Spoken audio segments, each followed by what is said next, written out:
Hi, my name is Mary. Today FM plays the best music in Lambasa. Today FM rocks. My name is Thomas. I'm here in Nakasi and I like to listen to Today FM because it rocks. My name is Milenia. Today FM rocks here in Singatoka. My name is Sankriti and Today FM rocks here in Tabwa. My name is Mary Jane. I love listening to Today FM here in Ba. Today FM rocks. My name is Ilay Tiambal and I love listening to Today FM. Today FM rocks here in Usur. Today's hit music on Today FM. In the news tonight, traders continue with unscrupulous behavior. Government to introduce e-birth certificates. And several recommendations made on the Cessna 172 aircraft. From the studios of FBC Suba, Amrita Sagar. A high number of traders continue to slip through the cracks of our tax laws despite harsh stringent measures in place. Fiji Revenue and Customs Services Chief Executive Vishwanath Das has raised his disappointment that more unscrupulous taxpayers continue to defraud the government. Rachel Nath with the details. The VAT monitoring system was introduced with the aim to reduce unethical practices. However, immoral taxpayers always find a way through this. Some taxpayers, they may have multiple post lanes. So they have sort of, fiscalized, 4 lanes and not the 5th one. So they are hooked up to the system. If any of their post lanes go offline, we can know that instantly at back office.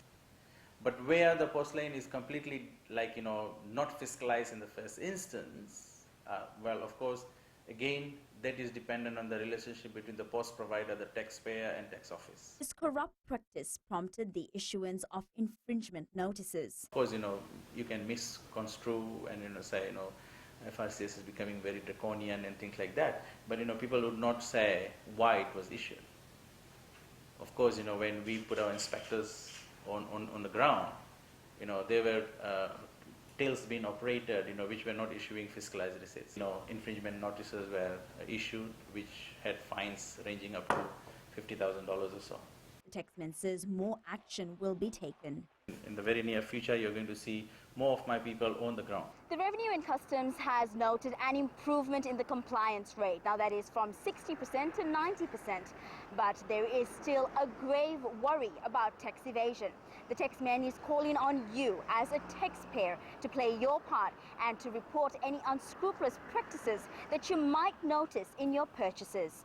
Rachel Nath, FBC News. Queuing up to acquire birth certificates will soon be a thing of the past. This comes after the government is planning to introduce e-birth certificates. Minister for Economy Ayasaid Qayyum confirms this will be introduced next year. Ali Kimbia with the details. Ensuring efficient and quality service is delivered to all Fijians, the government has put together plans for birth certificates to be acquired with just a single tap. So you don't even have to go to the office. You simply have your phone which has the e-birth certificates, and when you go to the school, you simply tap it against the machine, and then you get the birth certificate. It will shown up on the screen. Said Qayyum says that the e-birth certificates is part of the government's Digital Fiji initiative. He says changes are done for the better. So a number of things are happening quite rapidly, and in that space we also, obviously, as you know, using the services of the Singaporeans, and they're very apt at this, they're very good at it, they've been doing it for a number of years. The Minister for Economy says the government will continue to live up to its promise of delivering the best for Fiji and at the same time ensuring sustainability. Ali Kimbia, FBC News. The government has so far acquired a total of 43 leases out of the 250 informal settlements across the country. Visiting informal settlements in Lautoka, Nadi and Singatoka, Housing Minister Premila Kumar highlighted the importance of getting a lease and the processes involved. Kelly Vadala reports. There have been cases of disputes within communities where people living in informal settlements without having a lease or claiming boundaries. It's a human nature. Where we build our house, we say this is mine, this is my land. I can tell you one thing, it's not your land. It's not your land till you get a lease. And the lease title says your name on it.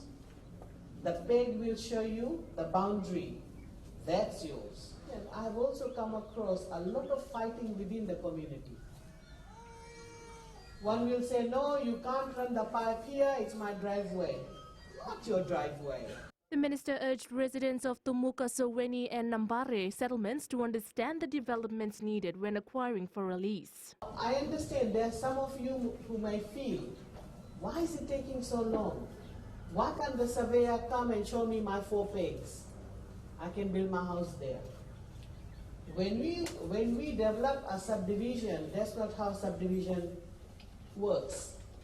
You can't just walk in and say, okay, these are your 4 pegs. I'm writing a lease, here is your paper, do what you like. No, we have to develop the area. Kumar says sometimes the ministry struggles to acquire leases as some informal settlements are on native land which will require approval from landowners. Kelly Vadala, FBC News. Several recommendations have been made by private investigator Andrew McGregor from New Zealand on the Cessna 172 aircraft that went down in February last year, claiming the lives of Ilyesa Tawalo and Merelisita Lutu. Civil Aviation Minister Aya Said Kayum says the recommendations will need to be looked at closely and worked on. Said Kayum says there's a fair bit of work that needs to be done to improve the system going forward. Groups that I mentioned, of course, is CAF. We have the flying school. We have the meteorological services department. Of course, we have the ATM, air traffic management systems at Fiji airports. So all of them need to collaborate, and there's obviously in certain respects, there's more to do with, some aspects to do with briefings, how should briefings be conducted before they fly off, and of course there are also in terms of the manuals that need to be developed. Those are a number of issues that needs to be looked at. Still to come, Lenora to talk about EIA during CIC conference. And Government Expo to be held in the north next week. Details after the break.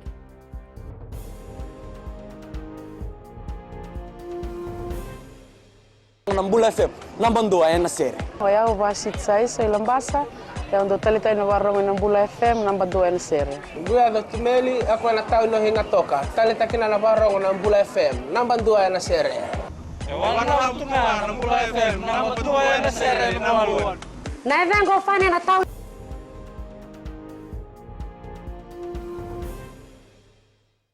Being done in the last 6 months in terms of environmental development, opposition MP Lenora Ngerengere-Tambua believes more needs to be done with regards to environmental approvals. Ngerengere-Tambua says this will be one of her talking points during the 2019 Construction Industry Council Conference. Kritika Kumar reports. Lenora Ngerengere-Tambua plans to discuss the processes, existing laws and the current state of environmental consideration in the construction industry. The smaller companies, smaller construction companies, I would like them to go away after my talk with a greater appreciation of just how much they touch the environment with the work that they do. Ngerengere-Tambua says people are not thinking about how their actions impact the environment. Give the industry a greater appreciation of the considerable effect that the industry has on the environment, directly and indirectly.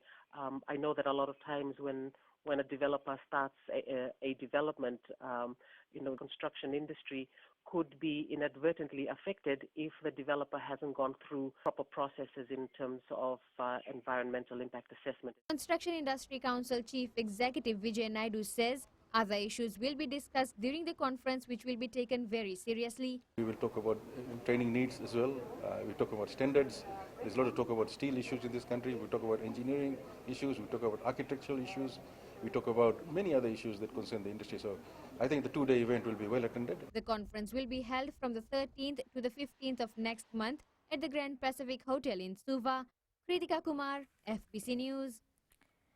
Preparations are underway at Vaturowa Vanwalevu for the Government Expo, which will be held at the Vaturowa Koroalau High School ground next week.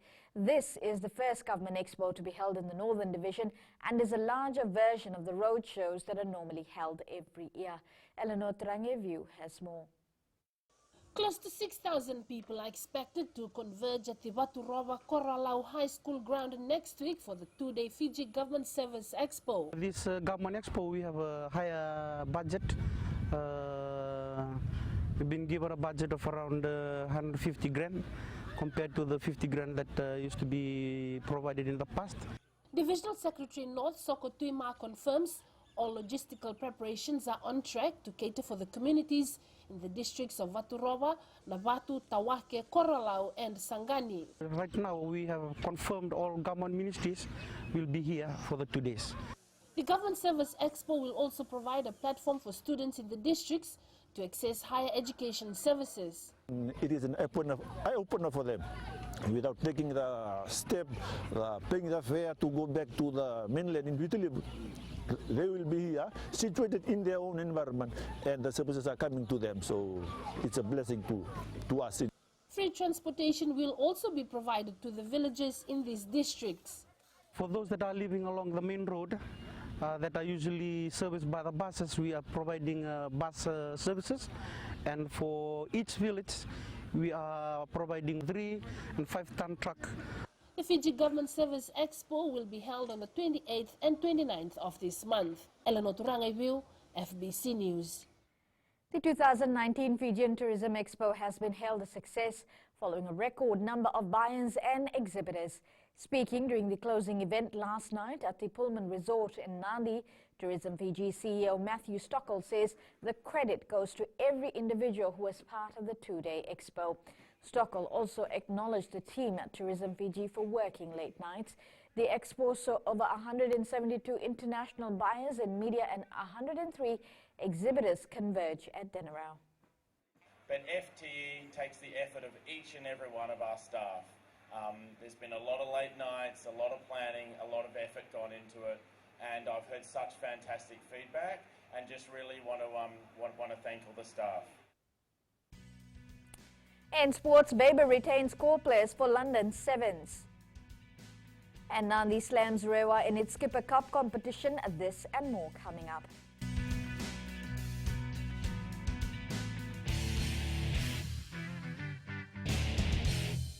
For the best classic hits, I only listen to Gold FM here in Singapore. Gold FM, only the classic hits. My name is Seni Rawa. I love listening to Gold FM here in Nosuri. Gold FM, only the classic hits. My name is Dino.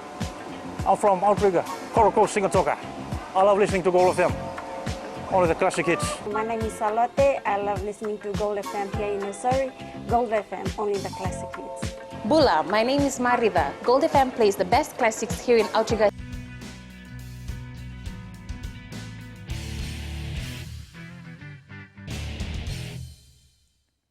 Fiji Airways Sevens team will kick off its London campaign against Kenya tonight before taking on a tough French and Samoan outfit in the wee hour of tomorrow morning. The Gareth Baber coach side will be led by Captain Paula Ranisinikula, alongside the forward settlements Evuloni Modenathangi, Joshua Vakuranambili, Ratumelin Langi, Apenisa Vakambalavu and Asaili Tuivoka. Alasio Nanduva, Jerituwai and Waise Nadhungu will return to London flanked by Filimoni Botutu, Aminiasi Tuimamba, Terio Tamani and returning international Levi Ikanikonda. The Kenyan Sevens team aims to beat Fiji to have a good chance of avoiding relegation from the World Sevens Series. The Kenyans will take on the Olympic Sevens champions in the pool games this Sevens weekend, and a win for them will boost their confidence as a team. The Swire-shipping Fijian Latui suffered their first loss to the Western Force 27-15 in their global rapid rugby match at Lotokas Churchill Park this afternoon. The visitors dominated the first half of the match, maintaining a strong defense to keep the Latui out of its territory. The Western Force dominance saw them leading the Fijian Latui 17-5 at the breather. They then added 10 more points in the second spell to seal the victory. Team captain Moses Evoka says their mistakes cost them the game. Tough effort and tough game for the boys. We made a lot of mistakes, and we just need to work on our discipline and also just end up on our set pieces. Do that, we'll be okay for the next games. The Nandi rugby side slammed Rewa 34-18 to win its Skipper Cup competition this afternoon. The Western team displayed a brilliant performance, with Juitasa Nave scoring a hat-trick for the Jet Setters. The Nandi side dominated the entire match, scoring 3 tries in the first half to lead Rewa 17-13 at the breather. Here are the highlights. And they tip and go, getting it out to Rick Isabel. Very close to the white mark, and the try has been given. That time by Apisai Nangi, gets the pass away, and the try to Nandi. Juitasa Nave That was a brilliant finish. It's there and set up quickly by Rick Isabel. Comes out for Talinga. Throws the wide pass and Elias Amomo.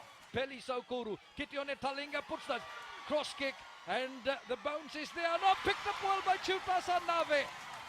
Kitione Talinga. Talinga, high pass over the top. Chutasa Nave. Hat-trick of tries for Nandi. Former Lautoka football coach Kamal Swami was today appointed to coach the Suva football side. Suva football president Ritesh Pratap says he has been trying to secure Swami's coaching services for the past 2 years. Pratap says the appointment of the former football coach is a much-needed change. They need to uplift the capital city side. Meanwhile, Swami says he is keen to work with the capital side and hopes to help them improve their performance for the rest of the tournaments this year. Former Laline Memorial student Tevita Kurindrani was on fire for the Brumbies last night, scoring a hat-trick for his side. Powerhouse centre Kurindrani, also known as the K-Train, was instrumental in their win, clearing them in the Australian Conference.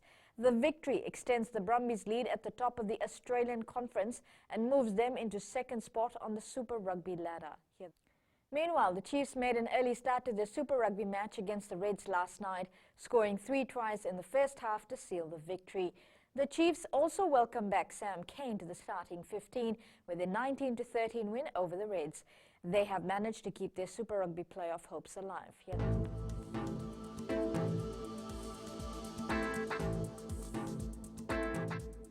A shallow low-pressure system embedded along a trough of low pressure remains slow-moving over the southern parts of the country. Associated cloud and showers therefore affect the southern and eastern parts of the group. We take a look at the west. It was a beautiful sunny day for all the areas, with Nandi and Ba hitting 29 degrees. And eastwards from Pacific Harbour to Suva, it was a mixed day of sun with patchy clouds and brief showers. And up north, it was mostly sunny. At sea, southeasterly winds 10 to 15 knots and moderate seas, moderate southerly swells. For the tides, the next high tide is after midday tomorrow, followed by low tide at 6:05 a.m. Sunrise will be at 6:31. As for tomorrow, beautiful sun is expected across the country. And looking further on to Monday, same weather conditions to prevail. Recapping the main stories, traders continue with unscrupulous behavior. Government to introduce e-birth certificates and several recommendations made on the Cessna 172 aircraft. For these stories and others, you can tune in daily to our sister radio station, Gold FM, to our poll question segment. This week, we're asking, should speed bumps be installed along the Nosori-Nakasi corridor? Visit our FBC website to answer. Or you can send us newsworthy pictures and videos on email fbcnews@fbc.com.fj or share it with us via our Facebook page FBC News, or you can also follow and tweet us your news tips at FBC News or simply hashtag FBC News. And that was your FBC News for tonight. From the team and I, stay safe and good night.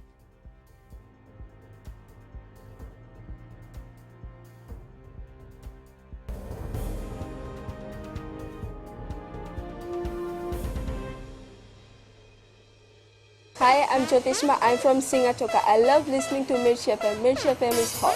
Mirchi FM is #1. I'm Charlene Robert. Mirchi FM rocks in Lambasa. I'm Soname Nosori Jackson. Mirchi FM is hot. My name is Raymond Dutt. I'm in Baba Singh Alliance. Mirchi FM is hot in Lambasa. I'm Kritika from Jackson Nosori. I love listening to Mirchi FM here in Nosori. Mirchi FM is hot. Mirchi FM, it's hot.